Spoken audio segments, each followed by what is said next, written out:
So you must be wondering why I show you that picture or the small clip at the start of this video, where you see a picture of students holding strings on the, in the field. Okay. I just have to take this opportunity to share or to raise this issue about the word adventure. Okay, so many a times, a lot of people, I won't say a lot, but many a times this word adventure is being debated about. So there's this school of thought which says that, okay, to have real adventure you have to go to the real outdoors. Okay, that's fine, yes. And another school of thought say, no, we can have adventure anywhere. Alright, well, if you ask me where do I fall in, I would fall in actually both schools of thought. Okay, but for today I'm just going to speak more about the activity earlier. As you can see, it's an activity which is being held in the field. It's not a real outdoors where you go to the real world out there. No, it is in a controlled environment. They were handling PVC pipes, which is something that's man-made. It's part of an activity. So basically, to a certain degree, the outcome is predictable. Okay, so the question now is that where is the sense of adventure? So to answer the question about where is the sense of adventure, my take is that we should all go back to the definition of adventure.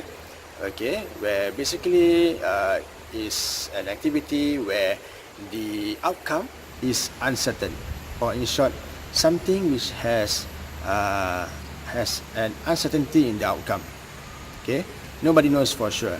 So with that definition, for sure, if you do an activity in the real outdoors, where you go trekking somewhere, you could easily claim that it's adventure.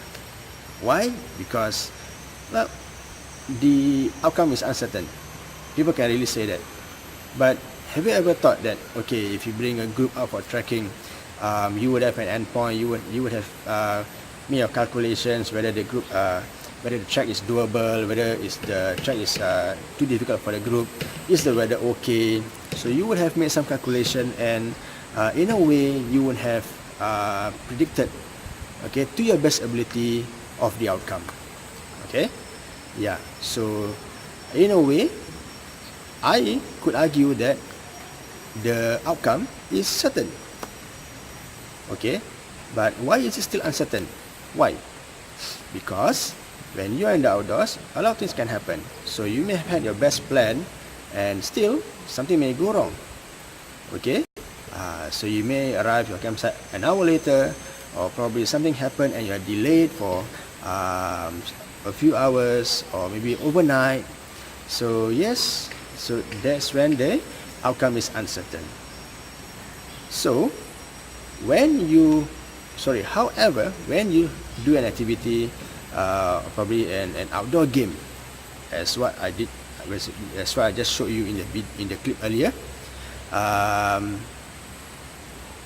as a facilitator, okay, or an outdoor programmer, you would have planned the program, the activities, okay, and you would have envisioned that you would want the students to achieve a certain outcome.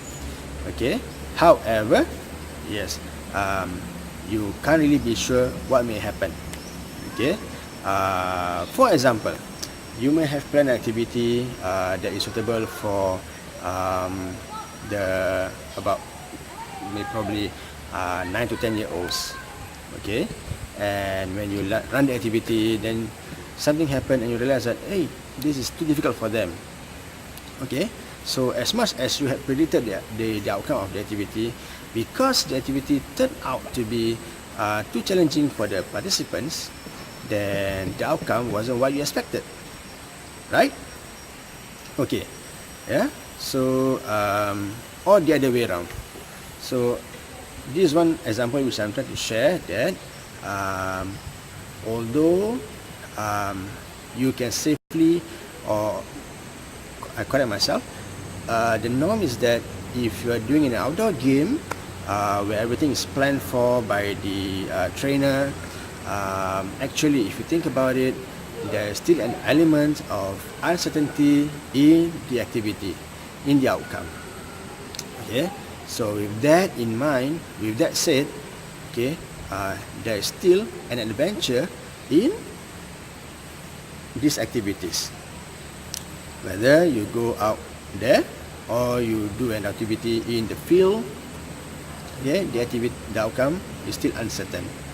Okay, so yeah, this is something which I felt that I would like to share with fellow educators out there, for us to think about what is adventure for us. Okay, is what we are planning for your students adventurous enough? Is there an element of adventure? Okay, and when you have your definitions right, then you will know whether you are planning the activity correctly or not. Okay, so yeah, something for everyone to think about, and this is really something, an element in the subcategory of outdoor philosophy. So it's very important, or extremely important, for educators to know what is outdoor to you. Okay, yeah, so at this point, I must say that, to be fair, everybody will have their own definitions of adventuresomeness.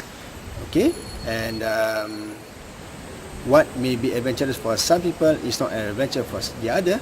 So which is perfectly fine. We live in a diverse world.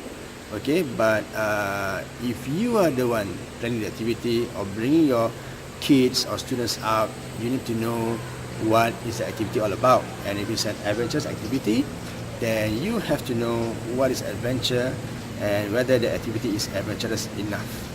So something for you to think about, and yes, I hope that is beneficial for you.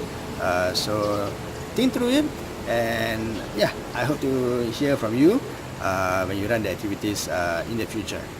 Okay, so see you around. Okay, so once again, thank you for watching. If you feel this video is useful enough, please feel free to like and share to your other people, your fellow friends or fellow colleagues. So really appreciate you guys for staying until this much. Okay, so bye bye. I'll see you again.